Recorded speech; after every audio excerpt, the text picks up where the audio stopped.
मित्रांनो, तुमचं पुन्हा एकदा सुमिरित मराठी ह्या यूट्यूब चॅनेलवर स्वागत आहे. आजची कथा सुरू करण्यापूर्वी जर कोणी ह्या चॅनेलवर पहिल्यांदाच आले असाल आणि अजूनही सबस्क्राईब केले नसेल तर नक्की सबस्क्राईब करा. धन्यवाद.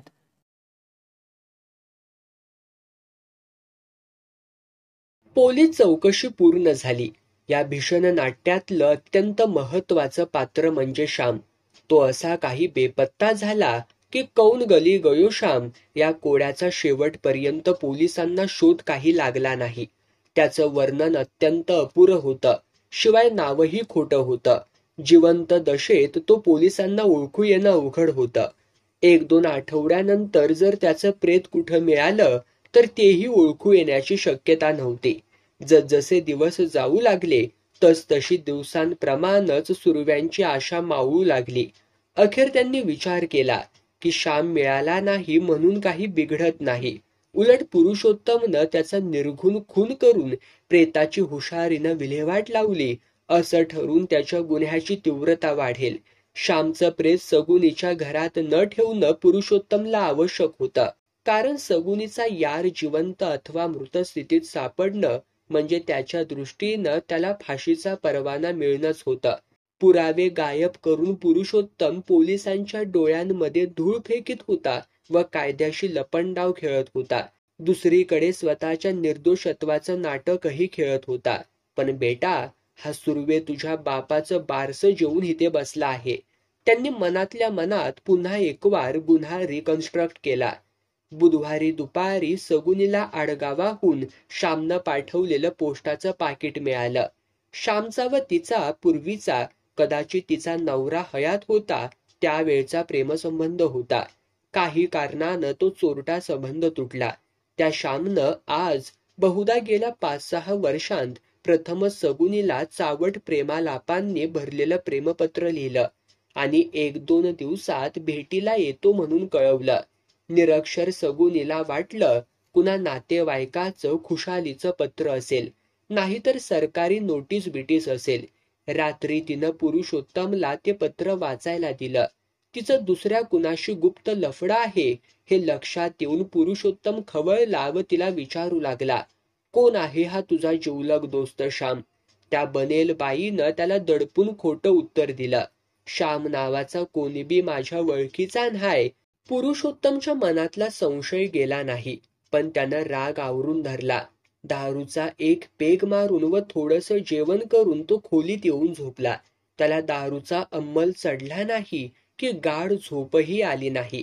गाढ झोप आल्याची त्यानं केवळ बतावणी केली. त्यानं ओळखलं होतं की हिचा यार हिला आज उद्या किंवा परवा अशा 2-1 दिवसात चोरून भेटणार आहे. म्हणून तो सावध राहिला.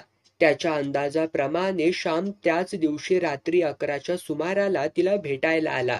दार उघडून गुपचूप तिनं त्याला आत घेतलं. बाजूच्या खोलीत तिनं त्याला नेलं आणि तिथं त्यांच्या आलिंगन चुंबनादी प्रेमचेष्टा सुरू झाल्या.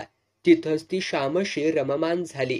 तिचे हे चाळे पुरुषोत्तमनं चोरून पाहिले आणि त्याच्या चित्तात क्रोधाग्नीचा वनवास पेटला. सुडाच्या राक्षसी भावनेनं त्याला अंतर्बाह्य घेरून टाकलं. घरात फळं, मटण, भाजी वगैरे कापण्यासाठी सुरी होती ती त्यानं आणली आणि मग ती दोघं असलेल्या खोलीत त्याने प्रवेश केला. श्याम व सगुनी एकमेकांच्या मिठीत पडून गुजगोष्टी करीत होती. पुरुषोत्तमला पाहताच दोघंही खडबडून उठून उभी राहिली. श्याम बहुधा त्याला झुकांडी देऊन खोली बाहेर धावला, पण त्याच्यापेक्षा चपळ व बळकट असलेल्या पुरुषोत्तमनं एकाच झेपेत त्याची मानगूट पकडली आणि जोराचा धक्का देऊन त्याला झोपण्याच्या खोलीत ढकललं. लगेच आत उडी घेऊन श्यामच्या पोटावर बसून त्यानं त्याच्या छातीत किंवा गळ्यावर वार केला. श्याम जागच्या जागी गतप्राण झाला. सगुनीची जणू दातखिळच बसली. चोरीचा मामला म्हणून ती ओरडूही शकत नव्हती. तिनं ओरडू नये अथवा पळू नये म्हणून पुरुषोत्तमनं तिच्या मुसक्या बांधल्या व हातपाय जखडून टाकले. पुढं काय करायचं याचा त्यानं ताबडतोब निर्णय घेतला. प्रेत खांद्यावर टाकून दाराला कडी लावून तो अंधारात बाहेर पडला. एक गल्ली ओलांडली की गावठाण संपत होतं. तिथून फरलांगभर अंतरावरती नैतरणी नदीचं पात्र होतं. पावसाळ्याचे दिवस असल्यानं नदीला भरपूर पाणी होतं. पुरुषोत्तमनं प्रेत पाण्याच्या धारेत सोडून दिलं आणि तो परत आला. सगुनीची हत्या करून तिचीही याप्रमाणेच वासलात लावायची आणि मग सकाळ तो पर्यंत झोपेचं सोंग करून सकाळी गावात सगुनीचं अपहरण झाल्याची बोंब उठवून द्यायची, असा त्याचा एकूणच बेत असावा. त्यानं सगुनीच्या अंगावर खच्चाखच वार करून तिला मारलं. तिचं नाक कापलं व खुनशीपणानं तिच्या जनेंद्रियावरती घाव केले. याच वेळी भजनाहून आलेल्या तात्या व बाळा यांनी सगुनीची किंकाळी ऐकून बाहेरच्या दरवाजावरती धक्के मारायला सुरुवात केली होती. आपला डाव आता सुरळीत पार पडणार नाही हे जाणून पुरुषोत्तम पत्राचं पाकिट व सुरी घेऊन बाहेर धावला आणि एकदम दार उघडून तात्या बाळा यांना धक्का देऊन फरारी झाला. कदाचित रात्रीतून त्यानं श्यामचं प्रेत शोधून काढून कुठंतरी गाडून टाकलं असावं असाही संभव आहे. अर्थात नदीवर कुठं आडबाजूला त्यानं ते ठेवलं असेल तर. सुर्व्यांनी खूप खोल विचार करून पाहिला आणि त्यांना आढळून आलं की यातली प्रत्येक घटना आपण जमा केलेल्या पुराव्यात अगदी फिट्ट बसत आहे. जणू काही हे दोन्ही रोमहर्षक खून आपल्या डोळ्यांसमोर घडले आहेत असंच त्यांना वाटू लागलं. दुसऱ्या दिवशी त्यांनी 302, 201, 204 व 172 या कलमांखाली चार्जशीट तयार केला व तो कोर्टात दाखल केला. नियमाप्रमाणे चार्जशीटच्या आणि पोलीस चौकशीच्या कागदपत्रांच्या नकला करून त्या त्यांनी कोर्टामार्फत आरोपी पुरुषोत्तमच्या हवाली केल्या. त्याचे मेहुणे आनंदराव केस दाखल होताच त्याला भेटायला जेलमध्ये आले. येताना ते जिल्ह्याच्या गावच्या एका नामांकित वकिलालाही बरोबर घेऊन आले. वकील कागदपत्रांच्या नकला घेऊन गेले. वकीलपत्र कोर्टात दाखल करून त्यांनी आरोपीला जामिनावर सोडण्याची मागणी केली. कोर्टाने ही मागणी फेटाळून लावली. वकिलानं आनंदरावांसहित जेलमध्ये येऊन पुरुषोत्तमची मुलाखत घेऊन त्याला धीर दिला. जामीन मंजूर झाला नाही म्हणून घाबरण्याचं काही कारण नाही. खुनाच्या केसमध्ये जामीन सहसा देत नाहीत, पण तुमच्या केसमध्ये सुटका व्हायला पुष्कळच जागा आहे. त्याचे मेहुणे आडगावला सावकारी करीत असत. त्यांनीही त्याची निर्दोष सोडवणूक करण्यासाठी शक्य ती खटपट करू म्हणून आश्वासन दिलं. पुरुषोत्तम मात्र निराश, हवालदिल आणि बुद्धिभ्रष्ट झाला होता. पोलिसांनी त्याच्या विरुद्ध भक्कम पुरावा उभा केल्याचं त्यांच्या कागदपत्रांवरून तर दिसत होतं. तो पुरावा कसा हाणून पाडावा याचा त्याला काही मार्गच सुचत नव्हता. खून आपल्या उपस्थितीत झाला असतानाही त्याचं रहस्य आपल्याला उकलू नये म्हणून तो दिग्मूढ बनला होता. अनेकदा त्याला वाटे की दारूच्या किंवा झोपेच्या गुंगीत आपल्याकडूनच हे कृत्य घडलं असेल. श्याम नावाचा इसम आल्याचं आणि आपण त्याचा खून केल्याचं पोलिसांचं म्हणणं तर सर्वस्वी त्याच्या बुद्धीच्या आकलनाबाहेरच होतं. तो सर्वच भाग बनावट असल्याची त्याची खात्री होती. सगुनीची हत्या मात्र सुप्त रागाच्या भरात मनाच्या अर्धचेतन अवस्थेत आपल्या हातून कदाचित घडली असण्याची शक्यता आहे अशी त्याची भावना झाली होती. परंतु तो खून जर आपल्या हातून झाला असेल तर मग आपल्याला हत्यार कुठून मिळालं आणि नंतर ते कुठं गेलं याचा उलगडा मात्र त्याला काही केला होत नव्हता. खुनाचा दोष स्वतःच्या शिरावर घेण्यापर्यंत त्याची मजल जाई, पण खुनाचं हत्यार आणि खोलीत पडलेलं पत्राचं पाकिट गहाळ का व्हावं या मुद्द्यावर त्याची विचारशक्ती कुंठित होऊन जाई आणि मग त्याला भान होई की खून दुसऱ्या कुणीतरी केला आहे व पोलिसांनी हेतुपूर्वक किंवा अज्ञानानं त्याला भलतं रूप दिलं आहे. कोण असावा तो हृदयहीन निर्दय खुनी? पुरुषोत्तमच्या डोळ्यांसमोर अनेक चेहरे उभे राहत. त्याचे धंद्यातले हितशत्रू, संपन्न स्थितीमुळे त्याच्यावर जळणारे भाईबंद, सगुनीचा एकेकाळचा यार श्याम, त्याच्यावर व सगुनीवरती खार खाणारा बळीराम पाटील, फार कशाला सारजा आणि गावातच राहणारे तिचे भाऊ सुद्धा. यापैकी कुणीही असू शकेल.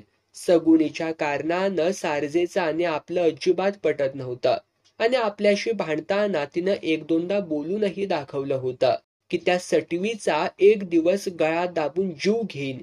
या सर्व लोकांतून खरा खुनी ओळखणं फारच कठीण होतं आणि ओळखलं तरी त्याच्यावरती आरोप सिद्ध होणं त्याहून महामुश्किलीचं होतं. तूर्त एकच गोष्ट आपल्या हाती आहे त्या सर्व साक्षी दयाघन परमेश्वराची प्रार्थना करणं. वाचवलं तर तोच एक आपल्याला या अरिष्टातून वाचवू शकेल. खालच्या कोर्टानं 1-2 साक्षी नोंदवून खटला सेशन कमिट केला. थोड्या दिवसांनी सेशन्स कोर्टात खटल्याची सुनावणी सुरू झाली. सरकार पक्षातर्फे बाळा, तात्या, बळीराम, लक्ष्मण हमाल, भगवान शिपाई, Rakhmaji, police inspector Surve, medical officer वगैरेंच्या साक्षी झाल्या. त्यांनी पोलिसांपुढे सांगितल्यावर हुकूम आपल्या जबान्या दिल्या. आरोपीचा वकील उलट तपासणीत त्यांचं म्हणणं खोडू शकला नाही. सर्वच पुरावा बिनतोड आणि पुरुषोत्तमच्या पूर्णपणे विरोधात होता. बचाव पक्षाला एकही साक्षीदार देता आला नाही. पुरुषोत्तमला त्याच्या वकिलानं बचावासाठी मुद्दे समजावून दिले होते व कोणकोणत्या गोष्टी सांगायच्या नाहीत आणि कबूल करायच्या नाहीत तेही पडवून ठेवलं होतं. पण उचित अनुचित, खरं खोटं यांचा पुरुषोत्तमच्या डोक्यात इतका काही गोंधळ व संघर्ष निर्माण झाला होता आणि बावरून जाऊन तो इतका काही हताश झाला होता की आपल्या जबाबात त्याला एकही गोष्ट धडपणे मुद्देसूद सांगता आली नाही. आरोपीच्या जबाबाच्या वेळी जे खरं अशी त्याची धारणा होती तेच त्यानं सांगितलं. 2 खून केल्याचा चार्ज त्यानं साफ नाकबूल केला. आपण खून झाला त्यावेळी झोपेत असल्यामुळे आपल्याला काही माहीत नाही हेही त्यानं सांगून टाकलं. न्यायाधीशांनी विचारलं, तुमचं मैताशी श्यामच्या पत्रावरून भांडण झालं होतं, ही गोष्ट खरी आहे काय? नाही, त्यानं उत्तर दिलं. पण मी तिच्याशी गुस्सात बोलत होतो हे मात्र खरं आहे. तुम्ही त्या दिवशी श्यामला प्रथमच पाहिलं काय? मी त्याला जन्मात कधीच पाहिलं नाही. तो त्या रात्री तिथं आला होता की नाही याचीच मला मुळी शंका आहे. आणि आला असेल तर त्यानंच खून केला हे मात्र नक्की. तुम्ही बाहेर पळालात त्यावेळी घराचं दार आणि बाहेरचं प्रवेशद्वार ही उघडी होतीत काय? नाही. त्या खोलीत यायला आणखी कुठून रस्ता आहे काय? नाही. मग तुम्हीच दारूच्या नशेत किंवा गुंगीत खून केले असं का म्हणू नये? पुरुषोत्तम चुप्प बसला. मग म्हणाला, मी खून केले नाहीत. सरकारी वकिलांना आपल्या आर्ग्युमेंट्स मध्ये प्रतिपादन केलं. पुराव्यावरून स्पष्ट कळून येतं की आरोपीनं पूर्ण शुद्धीत, योजनाबद्ध व अत्यंत नृशंस हत्या केल्या आहेत. खून करून त्यानं एक प्रेत ठिकाणी लावलंच होतं. दुसरं प्रेतही नाहीसं करून आपण नामानिराळं व्हायचं अशी त्याची योजना होती. पण साक्षीदार तात्या व बाळा हे अचानक दाराशी उपस्थित झाल्यामुळं त्याचा बेत कोलमडला. त्याचा डिफेन्स मोठा हास्यास्पद आणि आधारशून्य आहे. कुणीतरी अदृश्य व्यक्ती कुठून तरी आभाळातून आली आणि सगुनीशी रती क्रीडा करून तिची हत्या करून अंतर्धान पावली असं तो भाषवीत आहे. आरोपी अट्टल आणि बेरड गुन्हेगार आहे हेच यावरून दिसून येतं. त्याला फाशीची शिक्षा देण्यात यावी अशी माझी विनंती आहे. आपल्या युक्तिवादाच्या भाषणात पुरुषोत्तमच्या वकिलानं सांगितलं, हे रहस्य वरवर दिसतं तेवढं साधं सोपं नाही. हा एक फार गूढ बनाव आहे आणि त्यात आरोपीला अडकवण्यात आला आहे. पोलिसांची चौकशी चुकीच्या दिशेनं झालेली असून अत्यंत अपुरी आहे. खून एकच झाला असता 2 दाखवण्यात आले आहेत. खुनाचा उद्देश फुसका आहे व कारण अज्ञात आहे. पत्र पाठवणाऱ्याचा शोध घेण्यात आला नाही. श्याम नामक ज्या व्यक्तीचा खून झाल्याचा आरोप आहे ती व्यक्तीच मुळी या जगात अस्तित्वात नव्हती व नाही असा आमचा दावा आहे. एका फार मोठ्या पातळ यंत्री कारस्थानाची आरोपी शिकार बनला आहे. त्याला निर्दोष सोडून देण्यात यावं व फेर पोलीस तपासाचा आदेश देण्यात यावा ही प्रार्थना आहे.